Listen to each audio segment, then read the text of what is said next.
just waiting for. How far is the chief? He's supposed to be here any second. So it's going to be Police Chief Barnes, and then Fire Chief Carbon, and then Massa Mayor Satya Rhodes Conway, and then County Executive Melissa Agard. And then we'll take questions after that.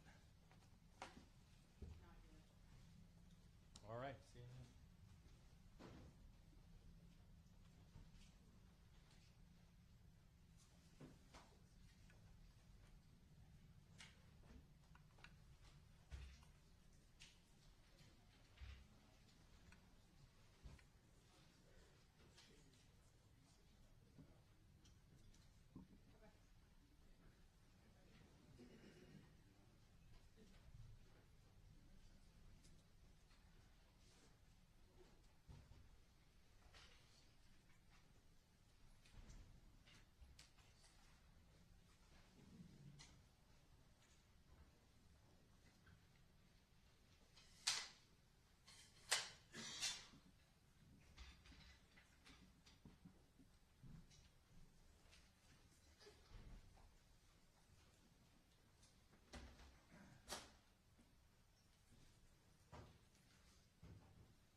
part where, again, I would normally start by saying good afternoon and thanking you for being here, but under these circumstances, I'll just give you a minute to start your live streams or do whatever you need to do. And while you're doing that, my name is Chief Sean Barnes, S-H-O-N-B-A-R-N-E-S. I'm currently the Chief of Police for the Madison Police Department. I'll be providing a brief update of the school shooting that we had today in Madison. There is some information that we're not going to release because it's still an ever-evolving situation. You'll hear from some of our representatives from our city and from our county, and behind me are a lot of people who came together today to make sure that the day ended well and that everyone else was safe. So with that being said, I'll go ahead and start my remarks. Today truly is a sad day for Madison and for our country. It is a day that I believe will live in our collective minds for a very, very long time. Here are the details. Today at 10:57 a.m., our team was called to the Abundant Life Christian School in reference to an active shooter. We know that 3 people are dead, including the suspect shooter. We know that the suspect shooter was a teenage student who attended the school. At this time, we're not releasing the age or gender of the student or any other identifying remarks about the student. 2 other people have died. That died were a teacher and a teenage student. 6 other people were injured. 2 students are now in critical condition in the hospital, and these injuries are considered life-threatening injuries. 4 students are also at other area hospitals with non-life-threatening injuries. But these are just the physical injuries that we know about. We know that this was the middle of the day, of a school day, and so there will be other injuries that we'll have to face for a very, very long time. And we're going to do everything we can as a community to heal those injuries as well. Many of you have asked me about the why of this. Why did this happen? What do we know? What was the motivation? I do not know. But I will tell you this, our detectives are working hard in the investigative process to find out as many answers as we can so that we can further prevent these things from happening, not only in this community, but in other communities around our country. I think we can all agree that enough is enough. And we have to come together to do everything we can to support our students, to prevent press conferences like these from happening again and again and again. The school building itself is clear. We've cleared the school. There's no other threats or danger to the community. We're in the process now of what we call reunification. And what that simply means is making sure that every student that was in the school is present and accounted for and returned to their loved ones. This usually takes a while, but we have practiced, unfortunately, and practice, and that's why we're able to reunify students with their parents within hours of a school shooting. The reunification is taking place at the Dean Clinic on Stoughton Road, and I certainly thank them for their help. Again, we need our public to find an alternate route. If that is your normal way home as we get closer to the end of the day, please be patient or find another route home. We're currently processing the scene. We're interviewing those who may have been witnesses, and we're obtaining search warrants to get additional information. And lastly, I want to just say thank you to everyone who's standing behind me, the organizations and agencies that they represent, the men and women of the Madison Police Department and Dane County Sheriff's Office who selflessly ran into a building not knowing what they were going to encounter. Many of you know this about me, but I started my professional career, if you will, as a public school teacher back in 1997. And I taught public school for 4 years. It was one of the greatest joys of my life before becoming a police officer. And I can tell you what a special place our schools are. With that being said, we owe it to our community to do everything possible to ensure that it's not only a special place, but a safe place as well. And we're going to continue to do that. So we ask for your patience as information is coming in. We will do the best that we can to bring you accurate and timely information, but we want to make sure that our public knows that we're working extremely hard on this particular incident. There are a lot of people involved, and certainly we're going to come together as a community. I'd like to bring up at this time Police Fire Chief Chris Carter. Thank you, Chief Barnes. Before I start, the only thing I can say is this is not a place that any fire chief or any one of us would ever want to be, and I can't believe I'm standing here today talking about this incident. The fire department is a part of this community, much like all the folks standing up here with me today. Our hearts are with and our arms are around everybody impacted today and everybody within our community. With that, I won't repeat the details shared by Chief Barnes, but I will share with you the fire department activity for today. Much like Chief Barnes mentioned, at 10:57, we were also dispatched with Engine 5 and Medic 5 to the same location. Throughout the course of the incident, we responded with 5 engine companies, 4 ladder companies, 15 ambulances. I would like to take a moment and share our gratitude for our county partners throughout a multitude of EMS and fire agencies that joined us in the response today. We also had 11 off-duty chief officers that came in on this response. So it was a tremendous response from the fire department. We transported 4 patients to St. Mary's. We transported 3 patients to the University of Wisconsin hospitals.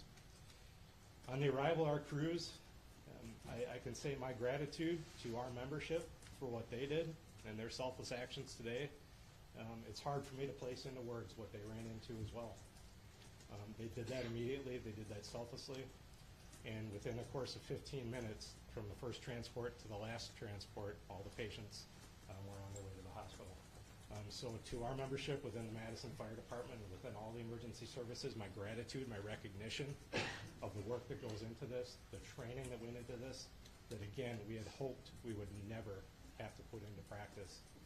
One more time on behalf of the Madison Fire Department, our hearts are with you, our arms are around you, and we will be with you throughout the duration of this. So at this point, I'll step aside, turn it over to the mayor. Thank you, Chiefs, both of you. This is an incredibly sad day for our community. As you've heard, there is no danger to the community at this time, but our entire community has been impacted by this tragic incident. On behalf of the Common Council and the City of Madison staff, I want to offer our heartfelt condolences to the victims and families and to the whole Abundant Life community. Our focus now is on supporting them and supporting the victims and their families.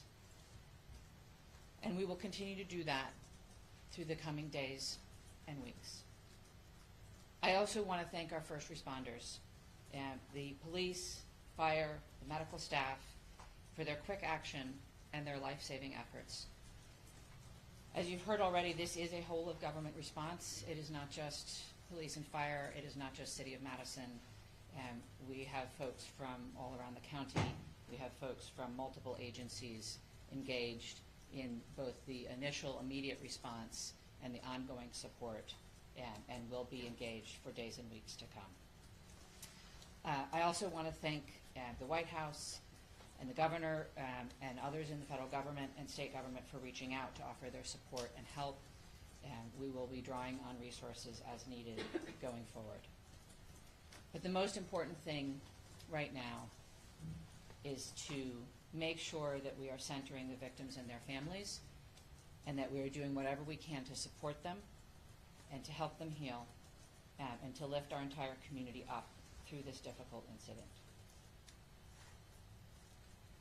I am on record that I think we need to do better in our country and our community to prevent gun violence. And I hoped that this day would never come in Madison. It is not something that any mayor, any fire chief, any police chief, any person in public office ever wants to have to deal with. And so I will ask our entire community and our entire country to do whatever we can to make sure that no public official ever has to stand in this position again. And now I'll invite the county executive to the podium. Good afternoon, everyone. Today is reeling from the heartbreaking and senseless tragedies at Abundant Life Christian School in Madison. As a mom who received a text from her son at a high school here in the city of Madison wondering if he was safe, I can tell you, this hits you in the gut. Our community is better than this. Our country is better than this. It cannot continue. My heart goes out to the victims and their families and the students and the educators, and the list goes on and on. Every one of us is affected by this unimaginable and unacceptable violence that has hit our community today. Dane County stands united in grief with the Abundant Life Christian School community. The Sheriff's Department, the Department of Emergency Management, Department of Human Services have all been on the front lines. My phone has been ringing from people across our state and our nation asking what it is that they can do to help our community. And right now, it is our time to be committed to supporting this school, these students, and these families, and our first responders who went into that building during this devastating time. We must work closely with our law enforcement officers and first responders, mental health professionals, community leaders, and policymakers to ensure that we are taking care of one another. No community should ever have to endure such a tragedy. And my administration is going to do everything that it can to provide assistance to those who have experienced this devastating loss, and also do everything that we can to prevent such tragedy from occurring. To all of those who are grieving in our community, please know that you're not alone. Dane County stands with you. We're here to support you in any way possible. Please reach out and ask for help. The governor's office, as well as the mayor's office, and I will continue to update the public as we learn more. But please understand, there are many things that we cannot share with you right now. This is an active investigation. This is an active case. The SSM Health Clinic near the intersection of Buckeye Road and Stoughton Road is the reunification center. I know that that has been out, but we need to make sure that folks know where it is that they can go to be reunited with their children. Again, in the coming days, we are going to make sure that we are supporting those that have been most impacted by this. But folks, reach out, ask for help. This does not need to be the reality of our community. Thank you. All right, we'll start over here with questions. Just raise your Tell hand. us, how did this unfold? Give us a bit of timeline, how you all this strategy. Sure. We received a call at approximately 10:57 a.m. Someone from the school called 911 to report that there was an active shooter. That means something different to us, obviously. There's different protocols that go out, tone alerts even, so that even if officers are busy doing other things, they respond. One of the things that I do want to note is that our training center is about 3 miles from there. We have special event team medics, those that work with the fire department, responded to this particular scene from their training day. So what began as a training day became an actual day. And so that's how this call originally came. Nicholas, did you have a question? What can you tell us, if anything, more about the shooter and what their motivations were, or have you made contact with their family members? Anything updated on that? Sure, there's nothing new that I can tell you about the shooter at this time. Again, as difficult as today is, that's still someone's child that's gone. That's still someone that has to deal with what happened today. And so we want to make sure that we can ensure as much cooperation as we can You asked me about why, as I stated before. I don't know why, and I felt like if we did know why, we could stop these things from happening. But what I will tell you is, as soon as we are done with the investigation, any information that we uncover that will not compromise the safety of anyone involved or compromise the confidentiality of any of these children that are involved, we'll tell you. I just ask for your patience. All right, over there. Sorry. Go right ahead. We know it was a handgun. We know a handgun was recovered. All right, sit down right there. Shooting confined to one classroom, or did it spread out globally? We know it was confined to one space. I do not know if it was a classroom or a hallway. One of the things that we've gotten very good at, certainly different from in my day, is that if you do not need to be in a crime scene, you do not need to go to a crime scene. And so the crime scene and those persons who were involved, they have that crime scene locked down. I did not go or enter into that crime scene. But if you can imagine, most schools, the students go together, but they are segregated. So on each different floor, each different group. And so there's no evidence that anyone else was injured that was not in the age group. Danielle? What can you say at this time about how school staff responded? I cannot speak to how the school staff responded. We did have injuries, but could have always, of course, had additional injuries. I do not know what the school's protocols are. Again, this is a private Christian school. I know that we have a very good rapport with MMSD, Madison Metropolitan Schools, public schools. So we have done trainings for them before, but I would assume that most of the teachers have the same or some similar type of training as a part of their certification. There's conflicting reports online about how many students are enrolled at this school. Can you confirm approximately how many students? I do not know how many students attend the school, but their website says that they serve about 200 families. Right in the back, White. What kind of support system are being made available to people who are? That's a good question. As you heard from our mayor and our county exec, we have services within our government that will be made available to them. I have a lot of confidence that they're going to follow through on that, and we'll make sure that that persons who need to. You guys want to speak to that? Dane County Human Services, as well as the Red Cross and other consolidated agencies, are already on scene. And we will continue to be on scene, and those resources will be bolstered. Again, please reach out. You are not alone. We are going to navigate this together, and there are people who are affected by this trauma who are not in the reunification center or at the school. We need folks to be reaching out because we do have resources available. Thanks, Sophie. Did you know if Abundant Christian Life School did have a school resource officer in place? It's not my knowledge that they had a school resource officer. That if they did, it would be a police officer, and I know where they all are. They're not in the schools right now. 15 in the back there. So in terms of witnesses that you mentioned about investigation, what does that look like? How many Sure. witnesses are you guys speaking of? Sure. So the detectives will talk to anyone who may have seen this particular event unfold. Anyone that may have been unfortunate to hear something, they will be talking to them. It's my understanding that that's in process now, and everyone is cooperating fully. That will give us an idea of not only what unfolded, but it could answer the question to motivation, because again, the students who unfortunately had to witness this. But that's not something that we want to rush. We're not going to interrogate students. We're going to give them an opportunity to come in and speak to what they may have saw when they feel ready, which is why some of these questions can't be answered now. All right, Inspector Room.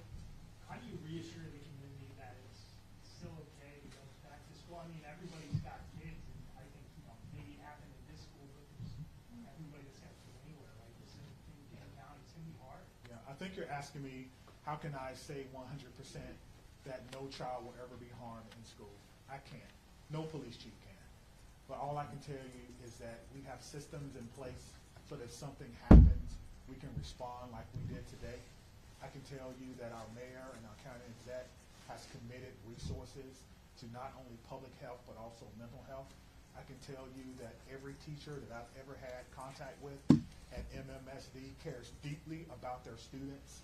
Every staff member, I talk to staff members all the time, who tell me things that are going on in the schools and want to do whatever they can, even if it's under anonymity, to let me know that they want to have a safe school. So my reassurance to the public is that if you see something, say something.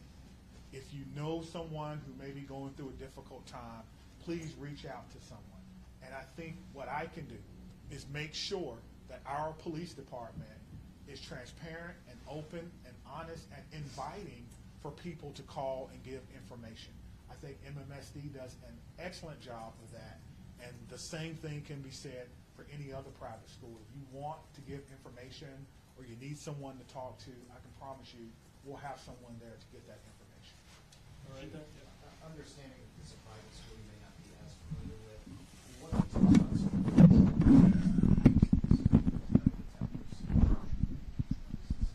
Yeah, that's a good question. I've never been in this school, unfortunately. I'm not aware that there were metal detectors in the school. That's something that we can certainly look at. Most schools have some form of surveillance or public space cameras, but that will be, of course, part of the investigation process. Scott? Chief, can you clarify, you said 7 were injured, but 6 were hospitalized, does that mean one's been treated for disease? And secondly, was the shooter's family cooperating with the investigation? Yeah, so that's 2 questions, but let me try to handle the first one. So I'm trying to go back to my notes. So we do know that one person was pronounced at the scene, and so that may be the 7th person. But we can get you all that information. Just when we're done, I'll have my PIO give that to you so you can report it accurately. And what was your second question? Was the shooter's family cooperating? At this time, yes, So you have made contact with the shooter's family? we have. And what were the steps taken to do that? It's through the investigative process. Okay. Yeah. Is the shooter's home being searched for any? Yes, we can hear you. Once we have identified, we have initiated a search, but we think that search is either ongoing now or that search may be concluded. Of course, it's about safety. That's the first thing. Making sure that people are safe, and then we'll go from there. This has been an amazing day for everyone. And so if you have someone who is deceased, who may have been a shooter, you want to make sure that their family is okay. You don't know. And so that is what we're doing right now. It is about the safety of everyone. This is going to be a long day for the Madison Police Department. We just want some of your patience. Are you aware, had the school had any prior threats? And then just, jumping off of that, do you know if the shooter had any prior contact with law enforcement? We do not know that the shooter had any prior contact with law enforcement, but I did do a check of the school. There were some calls, but they were like 911 hang-ups, things of that nature. There was nothing that suggested that the school was a place that violence would occur. Chief, earlier that you mentioned that the shooter died of a self-inflicted burn. Did that happen before officers arrived at the school, or when the shooter saw officers coming into the school? Yeah, so let me say that the cause and manner in which the shooter died will be determined by the inmate. But what I can tell you is the shooter was dead upon our arrival, police department arrival, and no officers fired their weapons. Okay? What are these search warrants you're executing? Are they at the residence or like the device the shooter had? I'm sorry. The extent of the search warrant. Yeah, so the extent of the search warrant is to be able to go in a place that we don't have permission to be in and make sure that everyone is okay. And then if there's any evidence that we think we need to collect, we can only do that with the use of a search warrant. And so, again, we have to determine if there is evidence that we will need. Everyone wants to know what led up to this. Are there any additional threats to public safety? Is this person or was this person by themselves? There are a lot of questions that we want to answer, but we have to answer the safety questions first, and then we'll move on to some of the more investigatory questions. Are you in possession of any of the shooter's devices? I am not, no. I'm wondering about metal detectors. You mentioned in the first meeting that you were not a fan, but I know this school probably doesn't have them, and do you know other schools that do? Do you think that that's something we should start talking about, metal detectors in schools? I guess the question is, would you want your child to go to a school with or without metal detectors? I can't answer that. I can't. Right now, it's Yeah. without. Yeah, Absolutely. So the idea is to create the safest environment that we can without metal detectors. That is my answer. Chief, this was a shooting at a Christian school right before the Christmas holiday. Can you address the impact of that? And is the Christmas holiday at all, in your belief, related to as a motivation for the shooting? Yeah, so to the question of motivation, we don't know why, but to the question of so close to Christmas, we have a lot of people going to be impacted. If it's a Christian school, then obviously our holidays, our Christian holidays are very important to the students, very important. It's a time for family. Students probably getting ready to go out on break, and now the break will be a little less about celebrating Christmas than more about celebrating perhaps friends and loved ones and staff members who perhaps lost their life. That's why I'm asking everyone to, of course, keep Abundant Life Christian School in your thoughts and in your prayers, and we'll get a couple more. Okay, real quick, Phoebe. So it's a private school that gives public money to the value system. So what has this revealed about maybe gaps in security or training for staff? And is that something you're thinking about other schools that are private that maybe have money to do, you know, the public schools when it comes to safety? Well, what I'm telling you is that in 1997, I began my professional career as a public school teacher. I taught history for 4 years before becoming a police officer. So I did not get far enough to take courses in administration and budgeting of schools. I don't know what governs private schools, if they receive money, where that comes from. That would probably be a question that you would probably need to ask someone who's more intimately involved in the school system. And what their requirements are if they do receive that. But you could probably compare what has happened or what goes on, their security measures, with the security measures of any school in NNSD, and then that will may give you an answer. That's a very... Just one very quick follow-up. There, as you know, there has been some criticism of law departments and their response to these school shootings, particularly in Uvalde. How did that inform your game plan today, and how quickly were your officers able to go to the school? What were they told to do? Sure. We train on this, as I spoke about earlier. When officers arrive on the scene, they immediately go in, which we did in this case. Stop the threat, stop the killing, find the killer. That's how we train, and that's exactly what we did today. There's no waiting. There's no coordination of who's in charge. Everyone knows exactly what to do. I spoke about this earlier. We train on this constantly. Our commanders, including the fire chief and I, was in a commander's training less than 2 weeks ago, going over this exact same scenario for another fictional location. And so all of that came into play today, and our officers performed extremely well based on their training and based on the expectations that they know exactly what to do. Stop the threat, stop the killing, find the threat. Chief, was the... can we just do one more? What was the... whether this was a current student? Hold on, right here. Thank you, all. Yeah. I think the questions have been asked, and we're straying a little far from what's most important at this point in time, and that is the victims and their families.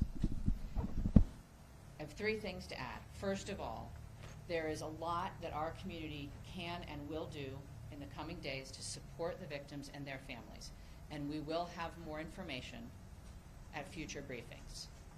If anyone, and I would urge you all to include this in your stories, if anyone needs mental health support as a result of this incident and the coverage of it, I encourage them to reach out to 988 by phone or text and to get the mental health support that they need. It is incredibly important that we take care of our community in this very difficult time. We all have a role in preventing gun violence. Our entire community needs to be part of the solution here. There are many things that we can do, and we can have those conversations in coming days. But first and foremost, what needs to be a priority for all of us is supporting our young people. And that is where our community's attention needs to turn at this point in time. The police department, the fire department, the city, the county, We'll share additional information about the investigation as it becomes available. But I urge you all to help our community find resources to support their mental health and to find resources to support the victims and families at this time. Thank you all. It'll be at cityofmadison.com. Me, Stephanie, and Cynthia will stick around and answer any other questions, folks. That's all. Let me say just before I go, because the mayor mentioned that this was a whole of government response. It certainly was, and there's so many people that we want to thank. We cannot thank everyone, but it's also a whole of law enforcement response.